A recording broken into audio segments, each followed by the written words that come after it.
What if I told you that millions of people in Canada may be staying even after their status expires, and the government already knows it?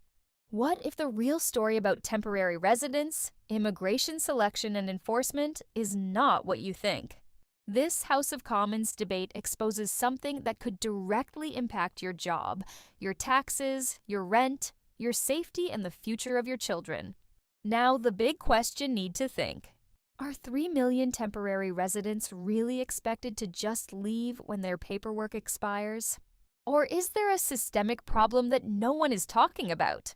If you skip this video, you will miss critical information about how policy decisions are quietly changing Canada and how it affects every Canadian household. Stay with me, because what you are about to hear is not headlines. It is directly from the floor of Parliament. And it will change how you see what's happening in this country. Is it realistic for the government to expect these people to leave the country, or as you said, are they just going to try to find a way to stay? The expectation is that if they have a daughter, they should leave. Okay, but Right now, a question is being asked in Parliament that could define the future direction of this country. The number mentioned is not small. Approximately 3 million temporary residents are currently in Canada. The government has a plan. Let permits expire and expect people to leave. But here's the serious question. When status expires, do they actually leave? Or do many remain after their legal authorization ends? This is not just a policy discussion. This is about whether the system works the way it is designed to work. It is about whether expectations match reality. If even a portion of those millions do not exist as expected, the consequences do not stay inside government buildings.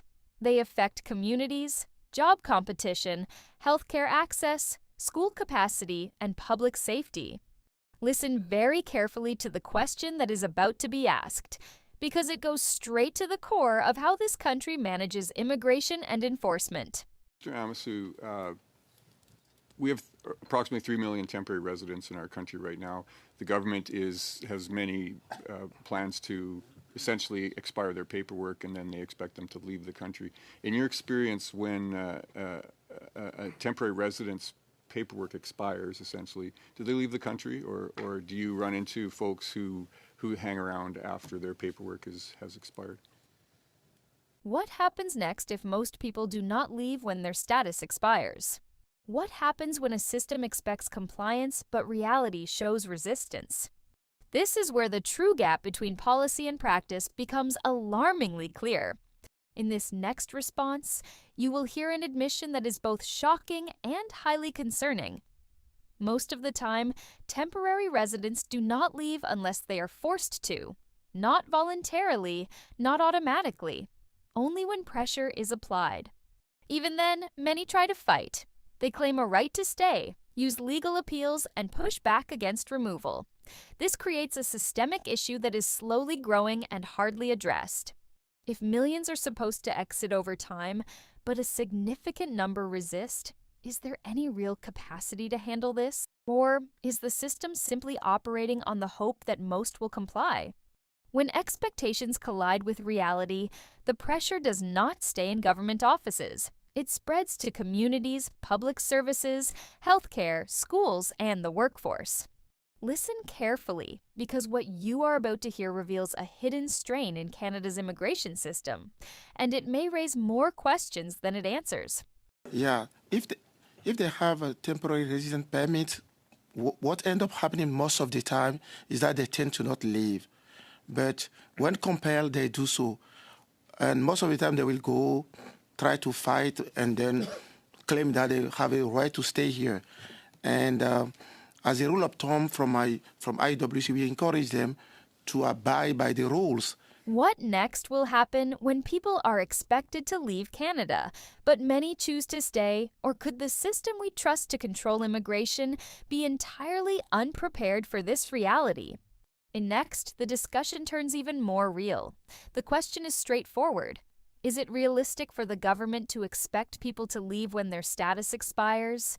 The answer is shocking. Most of the time, they don't. Some comply, but many find ways to stay. This is not just a matter of paperwork. It reflects a system strained beyond its expectations, where assumptions and reality collide. The consequences spill into communities, healthcare, job markets, school capacity, and local infrastructure. Key points. Important to listen. The system assumes people will leave when required, but most do not. This discrepancy creates a gap that impacts enforcement, resources, and policy planning. Even if some attempt to leave, the possibility of legal appeals or delays can extend their stay, making the system slow and overburdened. The presence of a large number of people staying beyond expectation increases competition in the labor market and can create unanticipated challenges for community safety, local services, and national planning. When it is time to leave and you have expired, whatever means you can use 30 to appeal, seconds. just leave. So, from a realistic perspective, is it realistic for the government to expect these people to leave the country, or as you said, are they just going to try to find a way to stay? I think they should go by the rules. So the expectation is that if they have exhausted them, Right. they should leave. Okay, but they should, but in your experience, will they? Yeah, they do. Some do. Some, Yes. but not all. Most of the time, they won't do it, yes. What next will happen if Canada is actually moving in the wrong direction on immigrant selection? In Next, the discussion becomes direct and uncomfortable. A member clearly asks whether we are doing it wrong, and the response is straightforward. We are moving in the wrong direction on immigrant selection. This statement carries weight. It is not about small adjustments. It is about structural changes to how immigrants are chosen, through category-based selection and additional factors such as language priorities. Key points. Important to listen. Immigration levels matter, but selection, quality matters more. When criteria are not aligned with labor market demands, it can result in skill mismatches and reduced productivity. Prioritizing specific groups or sectors without broader economic balance may lead to imbalances across industries. Over time, this can distort the labor market. Immigration policy is a long-term strategy. Moving in the wrong direction today can create economic and social consequences that take years to correct. So you talked about the way that the government has gone towards category-based selection, and then further talked about how they've added other factors like language. So is it fair to summarize your initial comments by saying we're doing it wrong? I think we are moving in the wrong direction on immigrant selection. I think that's fair to say. What next will happen if the immigration model that was working well was changed, and those changes created today's problems? In this part, the expert goes even further. He states that there was a model in place, one that was working quite well until around 2015. Since then, changes were made. Category-based selection expanded. Provincial nominee programs grew. Adjustments were introduced in how economic immigrants are chosen. The statement is clear. Those changes have been problematic. Key points. Important to listen. Earlier, selection systems were designed to match immigrants with labor market needs, using clear economic indicators. Stability in that model provided predictable outcomes for workforce integration. While provinces gained greater control, rapid expansion can create variation in standards and outcomes. This may impact consistency in economic selection across the country. Moving toward targeted categories can limit flexibility and may prioritize short-term goals over long-term economic strategy. This can affect skill distribution and employment matching. Immigration policy does not show results immediately. Changes made years ago can influence today's labor market pressures, productivity challenges, and economic stability. I've focused on category-based selection and provincial nominee programs, but I think we had a model that was working quite well, and it was in place certainly through 2015, let's say, and the changes since then in general have been problematic in terms of selecting economic immigrants. What next will happen if the warning about a crisis was given years ago? And what if the surge we are seeing today was not a surprise, but a predicted outcome? In this final part, the conversation shifts to a warning that was made 3 years ago. A concern was raised about growing immigration levels and the possibility of a crisis developing. But what became even more concerning was not just permanent immigration. It was the extraordinary growth of temporary migration. The expert describes a population surge unprecedented since the 1950s. That is not a small historical comparison. That signals a level of growth that can outpace infrastructure, workforce absorption, and national planning. Key points. Important to listen. When experts warn about a potential crisis years in advance, it suggests that trends were visible. Ignoring or under-responding to those warnings can amplify long-term consequences. While permanent immigration numbers were debated, temporary migration expanded at an extraordinary rate. This can create unplanned population surges that strain national capacity. Comparisons to the 1950s highlight the scale of change. Rapid growth demands strong coordination between housing, healthcare, labor markets, and infrastructure development. Small increases can be managed. Large, rapid surges can shift economic balance, increase competition for opportunities, and create long-term structural pressure if not carefully managed.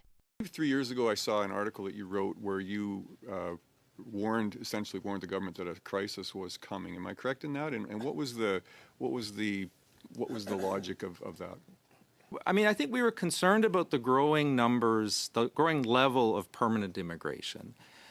Now, I think what ended up becoming a bigger problem was the extraordinary growth of the temporary migration, but a surge in the population, which is really unprecedented since the 50s anyways. Today, we walked through a discussion that reveals far more than headlines ever could. We started with a staggering number, approximately 3 million temporary residents currently in Canada. And a simple but critical question: when their status expires, do they actually leave? We heard an admission that most of the time, they do not leave unless they are compelled. Some stay, some fight, some use appeals, and that creates a gap between policy expectation and real-world outcome. We then moved into a deeper issue: whether Canada is moving in the wrong direction on immigrant selection.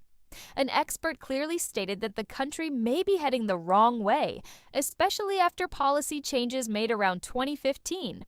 We learned that a model once considered effective was altered, and that those changes may have been problematic for economic immigration. Finally, we heard that warnings about a crisis were made years ago, particularly about growing numbers and the extraordinary surge in temporary migration, unprecedented since the 1950s. This is information most Canadians do not hear directly. These are discussions happening at a policy level about scale, direction, enforcement, and long-term national planning. Today, you did not just watch a clip.